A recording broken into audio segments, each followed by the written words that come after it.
Hello everybody and welcome back to Forza Horizon 3. I am here with the Audi RS4 Avant and I'm going to be building this car up to take down our Rainforest sprint circuit. Yeah, this car, I've never actually, I don't think, driven this one in particular. I know I definitely haven't on Horizon 3. It's possible I could have built one up in one of the previous many of Forza games that I've played. Yeah, I'm not sure where to expect this to go. It is going to go quite a ways up in the S1 class already, just with the tire compounds. 305s on the front, actually 305s all around. That's pretty good going. We're going to have tremendous grip in this, I have a feeling. 305s are pretty respectable tires. It starts off as a four-wheel drive vehicle, so yeah, there's lots of bumpers there, so I didn't realize there's that many. I kind of like that one. But yeah, we're gonna go for the downforce. Not that I think we'll really need it too much, but I am gonna go for the downforce just to have that little bit of extra grip. Does any of this save us weight? No. Nope. Okay, so I'm not going to go for these. If I just need a PI or something, I might come back to them if they add some PI. I'm fairly certain the standard engine will get us to the top of S1 class. We could fit all of these engines in, the V10, the V12, and the 6.2 liter V8. Actually, the V8 is lighter. Actually, all of these. Actually, the V10 and the V8 are both lighter than the standard engine. I am going to keep the standard engine, though. I'm not going to swap it out or anything. I don't know if we're going to need a turbo. I might come back and just put a supercharger in it, to be honest, because I do want to get all the handling parts on first. I will just go and stick the differential on while I think about it.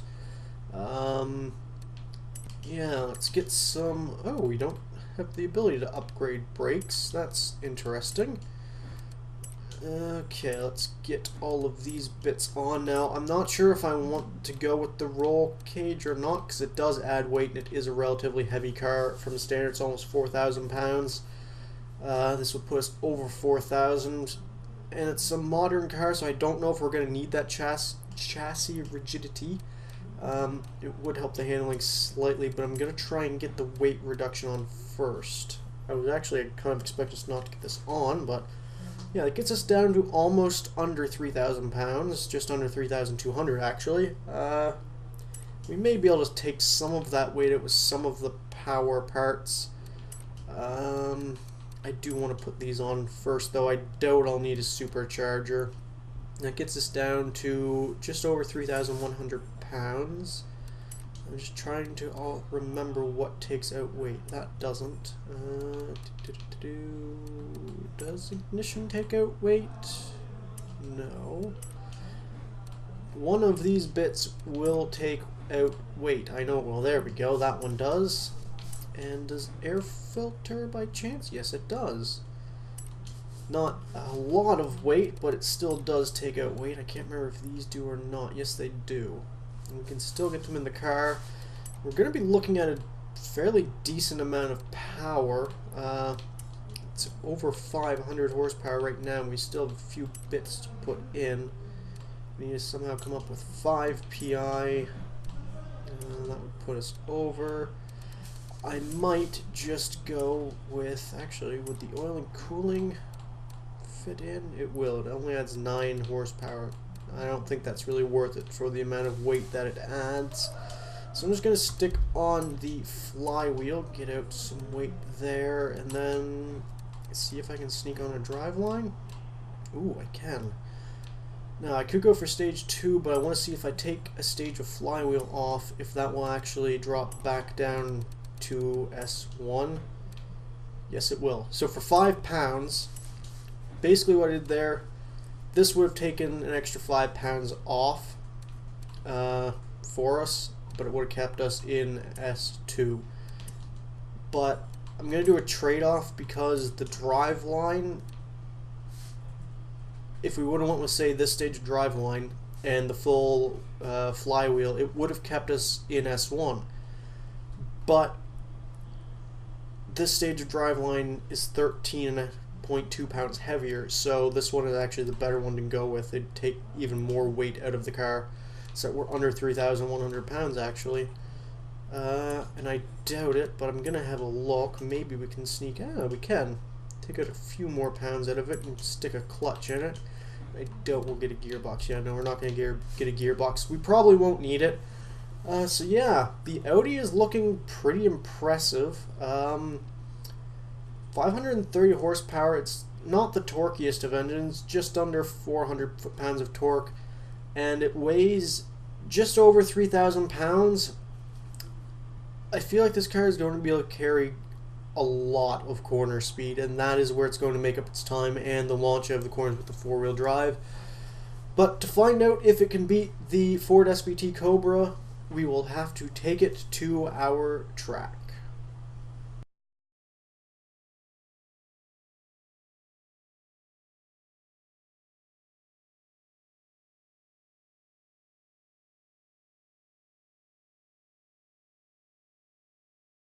Was insanely good, a lot better than I thought it was going to be. The only problem I could see maybe this Audi having is through some of the higher speed corners, some understeer might end up creeping in, and the power to weight ratio. It is a little bit heavier than I would like it to be. There's not a whole lot I can do with that. We have full weight reduction. The only thing that would have made it any lighter is swapping the engine, and I'd like to keep the standard engine in cars if I can. Plus, swapping the engine wouldn't have made a huge amount of difference anyways in weight. It wasn't a massive difference.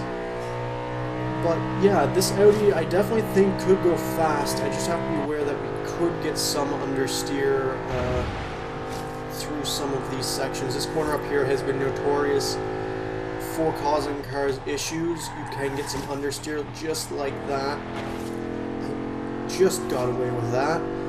So yeah, I am definitely going to have to slow down for that corner. I had a little bit of a lift and a bit of a brake. I'm going to have to brake a bit more for that one, but yeah, that corner we've seen claim many a cars. Just, you turn it and you feel like you have the confidence to carry speed and be flat out through there, but then you just don't. And you just run wide and then you smack a wall. Now, we're not going to have any issues with this car oversteering, I don't suspect. I mean, you could probably get it to slide if you really tried and were a complete moron with it, but I don't think that that's going to be a massive problem for this car. We have four-wheel drive, so it allows us to get our power down without spinning the wheels, and that's generally where you start to slide. That or lack of grip. And I don't think we're going to have a lack of grip. We have full race tires and 305s all around, so that's pretty good. I doubt we're going to run out of grip and start to slide around. Plus, we don't really have the power in this car. I mean, if you add another 200-300 horsepower in this, it might get to the point where it would start to slide around a little bit, but I doubt it. I think it's going to be composed enough that you're not going to have to worry about that. Unless you do something stupid like that and try and carry way too much speed into a corner. Yeah, I don't know what it is about this Audi. I don't think it's really accelerating as quickly as some of the other cars we've had gone down here, so it feels like it's actually kind of sluggish. It doesn't feel like it's on for an extremely fast lap. Now, we saw the Ford getting up this section to 165, was it? The Audi only got to 155, so that speaks to the fact that the Audi is not accelerating as quickly as some of these other cars, but what is going to be nice for the Audi is you can get on the power right away out of that final corner. And we're across the line, and I believe it was a 307. Yes, it was a 307.4. Not the most impressive time. That puts it just above the Mercedes SLK 55, just under the BAC Mono.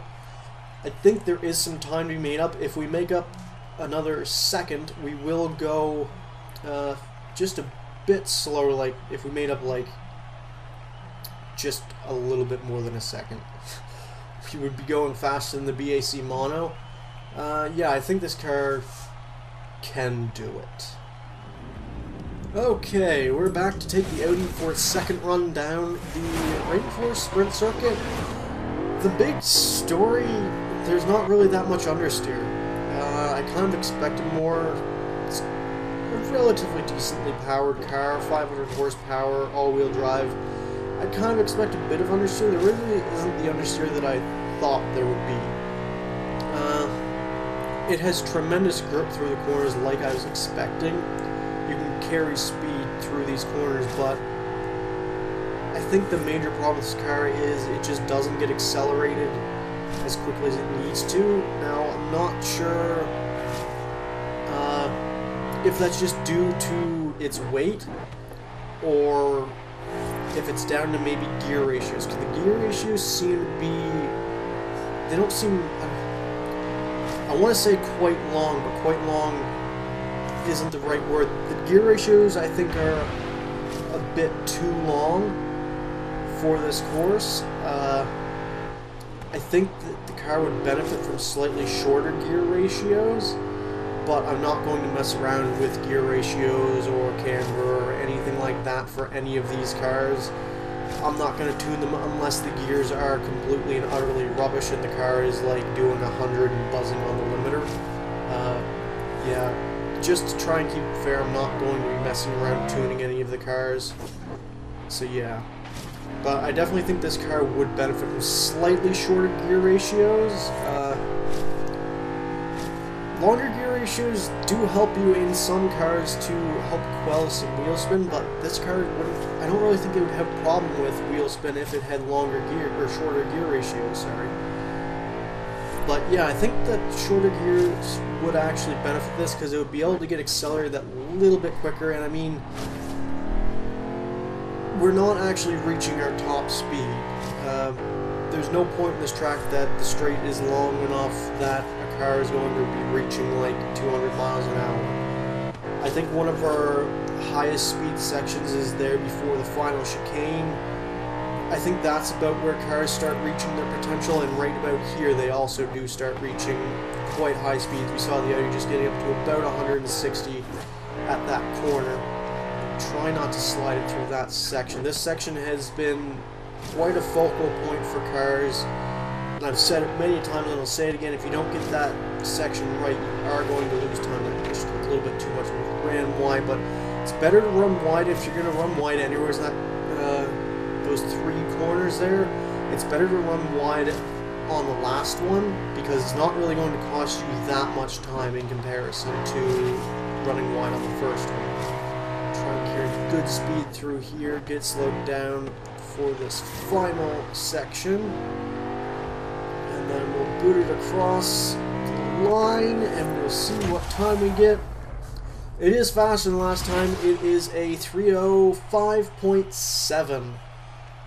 That puts it about 0.04 of a second down on the Corvette Z06. That's actually quite impressive, because that Corvette was, let's face it, it was amazing. The Corvette had a lot of grip. I think the Corvette just has that little bit more acceleration. But where the Audi is making up the time on the Corvette is it can put its power down right away out of the corners. The Corvette, you kind of had to wait a little bit longer. So yeah, I think I can definitely find that much time if I get a perfect run. I think we could go faster than the Corvette, but I'm not holding my breath. Alright, we are back to take the Audi for its final run down the Rainforest sprint. Yeah, I think if we get this run perfect, we could go faster than the Corvette, but I don't think we're going to go much faster.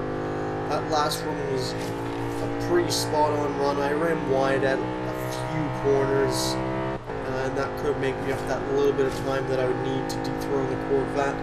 I say dethrone, it's not really dethroning the Corvette. The Corvette isn't even in the top 3. It's in 4th place. So yeah,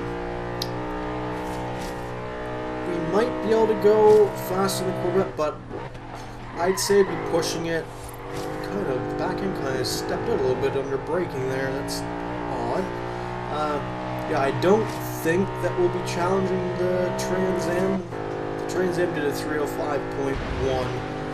We'd have to make up some 0.6 of a second to go any faster than the Trans Am did, and I just don't feel like this car has it in it.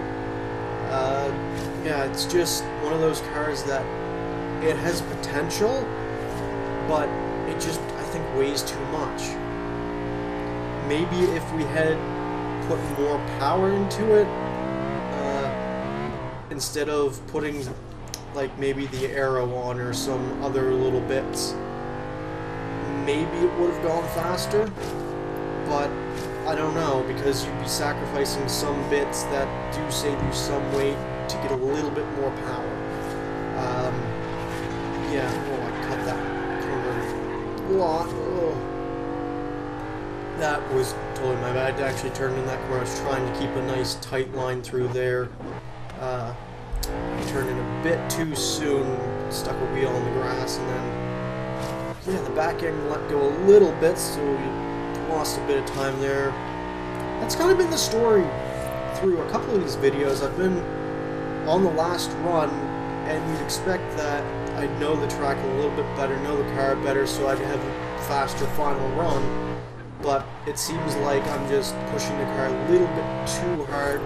I've already got a decent time out of the car, so I'm kind of just pushing it harder and harder each run, and that usually ends up costing me a little bit wide there. Should get slowed down a bit more. It's much better through this corner, though. We're not out wide on the grass on the outside there. Yeah, this car, it's definitely struggling with acceleration. You can tell compared to like the likes of the NSX or the Mustang that it's definitely struggling for acceleration, but I... Oh, no, that was all wrong. Yeah, that was all wrong. I messed up that final section. I tried to carry way too much speed, and if I wouldn't have done that, I think we would have actually gone quicker than the Corvette, because that was just fractionally slower than the last run. So yeah, that was totally my fault. I tried to push it too hard through that chicane. I got through the first part of it fine. I should have slowed down a bit more going into the first part. Yeah, I just carried too much speed through the second part, and I had understeer, and then had to try and catch the car because it started to go sideways on me. So yeah, that will put the... I just forgot the name of the car. The Audi, yeah, that. It will put it into 5th place, just underneath the Corvette, and just above the BAC Mono, so it does beat out the BAC Mono, which, let's face it, it's not that impressive. I thought the BAC Mono would put up more of a challenge, since it's more of a track car and really good on tarmac roads. Unfortunately, the BAC Mono has been beaten by just about everything except for the Mercedes and the Crown Vic. The Crown Vic just because that was an utterly ridiculous car, and the Mercedes because I bent it in a wall. But yeah, so that's going to be it for this video, guys. If you liked the video, be sure to hit the like button and subscribe, and until next time, goodbye.